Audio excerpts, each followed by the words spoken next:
I had several dinners with him, hoping that what he said about getting billions of philanthropy for global health. Enough goes on about philanthropy a lot, doesn't he? He's really pushing the philanthropy angle. I'm going around Jeffrey Epstein. Jeffrey Epstein? No, what? No. To talk about philanthropy, though. A new book about Jeffrey Epstein suggests that the revelations that we've already received will continue to be muddied, and the chance of ever knowing the truth remains unlikely, slim. Why does the Jeffrey Epstein case continue to create such a storm? What contacts did he have? What was he providing? What is the real truth? And how do stories like this one generate continual mistrust between ordinary people, the media, and the government? We still don't have the basic documents of the FBI case, do we? No. There's, one of the underlying pieces of this story is how much is still secret. So Judy K. Brown is the person that broke the story and pursued it for ages when loads of big mainstream media organisations just wouldn't touch it. We can speculate as to why that might have been.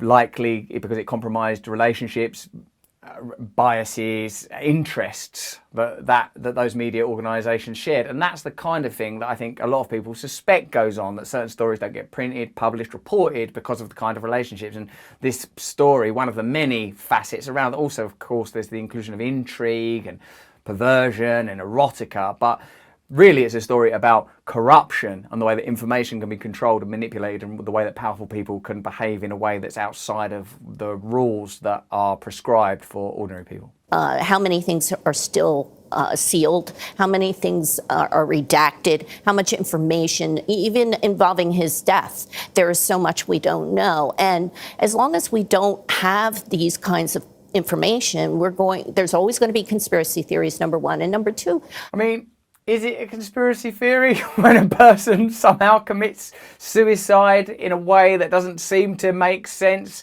who's had relationships with some of the most powerful people in the world when the media doesn't initially report on it? I don't know that that's conspiracy theory. It's way really to keep people silent because they're afraid, and it's a mechanism to hide the truth, I think.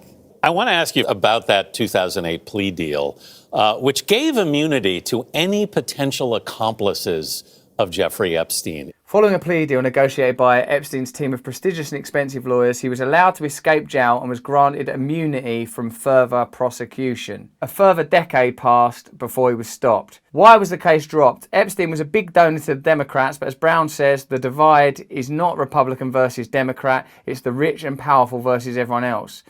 Epstein's friends included Nobel Prize winners and high-profile figures in media and politics. It's interesting. You write that a lot of big names were friendly with Epstein. Friendly? We're friends. But you also say that they tell you that they knew nothing about his illegal contact with women. A lot of people will find that hard to believe. What has your reporting uncovered? Well, Epstein had a whole ecosystem of people. He did not do this crime in isolation. And I have information, my reporting shows that there were other powerful people that were involved in this. At the time, journalists were not interested in writing about Epstein, and it was a struggle to persuade editors to let her pursue the story. I didn't really at the time believe that any media network would have succumbed to pressure to ignore or drop such an important story, she writes. I was, however, naive and wrong. There are news organisations that protect powerful people. She says Epstein likely had video surveillance of the people he came into contact with and probably had tapes and photographs of powerful men in compromising positions, and there's a possibility it was used to blackmail them. Julie, you have a chapter in your book titled Jeffrey Epstein Didn't Kill Himself. What evidence do you have that he didn't? Well, let's put it this way. I think that there's, again, too much has been hidden. The cameras weren't working. Yes. The guards were asleep. There are a lot of coincidences. His cellmate was taken out the night before. And he shouldn't have been left alone. He was just released from suicide watch. Right, we've got you under suicide watch. Now go back to your cell, turn off the cameras, have a nap, and your cellmate, he's out of here as well. It's one extreme to the other. So as long as they keep the investigation itself secret, as long as they do not release the details, I think there's going to be always a question about this. I suppose what the story reveals is that corruption of this kind cannot exist in isolation as an anomaly. It is an institution. It is cultural. And it is a requirement subsequent to the revelation that it is portrayed as, you know, an individual, bad apples, a monster, quirk, however you want to see it. But the obvious fact is that something like that can't go on for as long as it did and involve as many people as it did without it being accepted, ordinary, normal. It's not a problem in the eyes of the powerful that Epstein did that. It's a problem that it's been discovered. That's the problem. So now the whole of that information has to be reframed, repositioned, reposited, because there's too many people involved. Other scandals of this nature, the institutional flavour is unavoidable because they occupy powerful positions, have powerful relationships, and in a sense, if you pursue the Jeffrey Epstein case to a logical conclusion, you kind of have to undo the format and foundation of relationships of that nature, that powerful people operate in clandestine circles, exploiting people, obviously in this instance, the victims. This is the kind of thing that needs to be addressed at a kind of quite a large and significant level. It's not enough to go, oh, well, that guy's killed himself now, so the problem of powerful people having, you know, trafficking rings and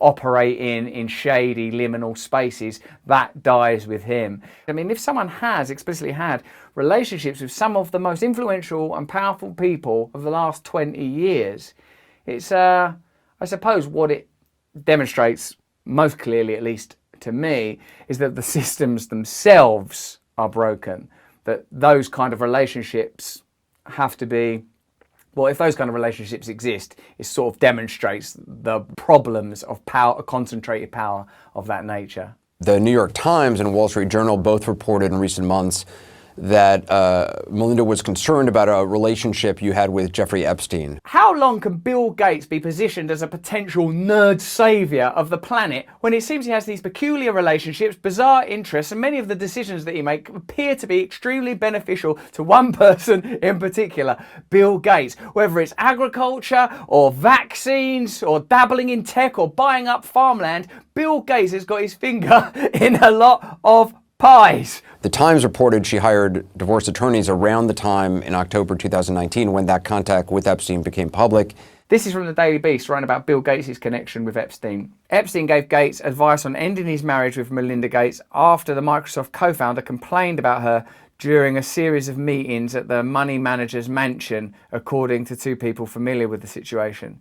Gates used the gatherings at Epstein's New York townhouse as an escape from what he told Epstein was a toxic marriage. I've got to get away from the toxicity in my marriage. I'm going around Epstein's. The billionaire met Epstein dozens of times, starting in 2011 and continuing through to 2014, mostly at the financer's Manhattan home, a substantially higher number than has been previously reported.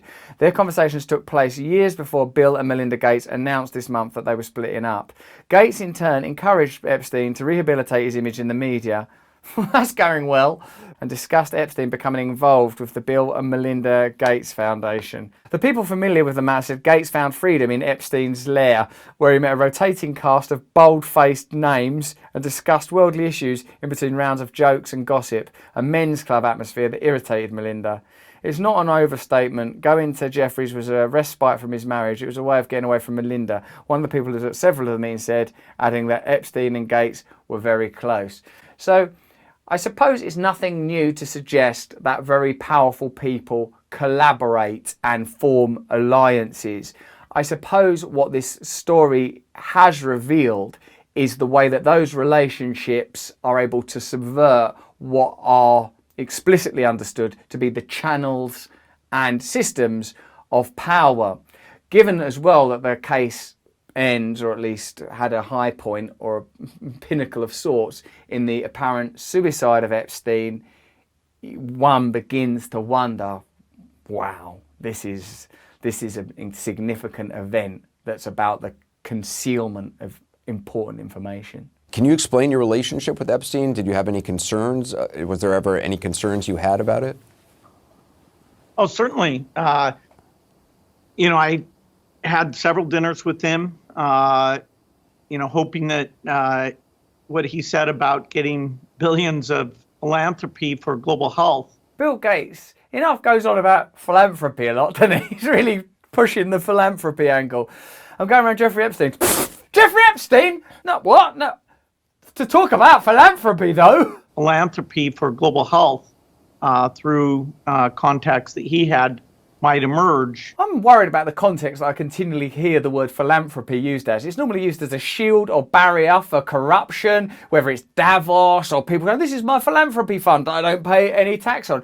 Now, from now on, when you hear the word philanthropy, be suspicious. Hello, I'm a philanthropist. Oh, Jesus Christ, get away from me. Kids, go indoors. There's a philanthropist on the street. You know, when it looked like that wasn't a real thing, that relationship ended. Probably could have worked out whether or not he was going to do the philanthropy with a phone call. Sort of like this.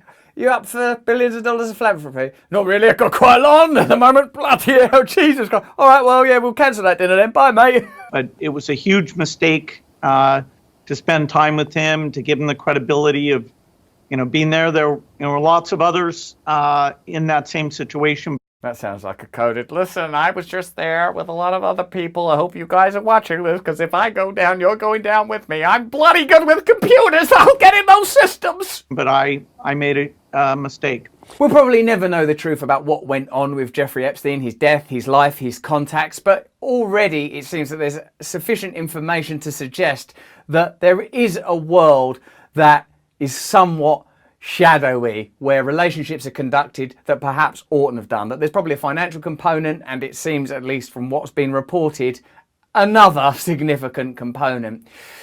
Always the conclusions that suggest themselves to me are wearyingly simple. That you can't concentrate that much power, that much financial influence, that much political bias, that much potency through tech and relationships and influence in one area and imagine that people will behave responsibly.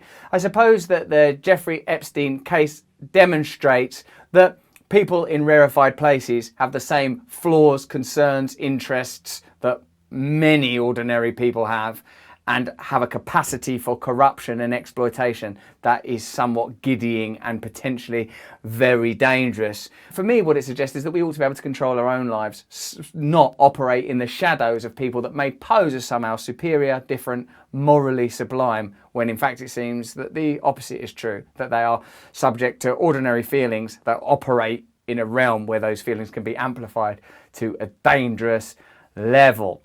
Hey, if you enjoyed this video, please comment below and subscribe to my mailing list at russellbrand.com and listen to my podcast. It's on Luminary. You can get it from Apple. I do one conversation every week that's deep, and I do a guided meditation every week. If you want to do a bit of meditation right now to clear your head, have a look at this one or some well-being content on my side channel, Awakening. And if you like this kind of stuff, check this video out. Remember to subscribe to this channel. Stay with us. Thank you.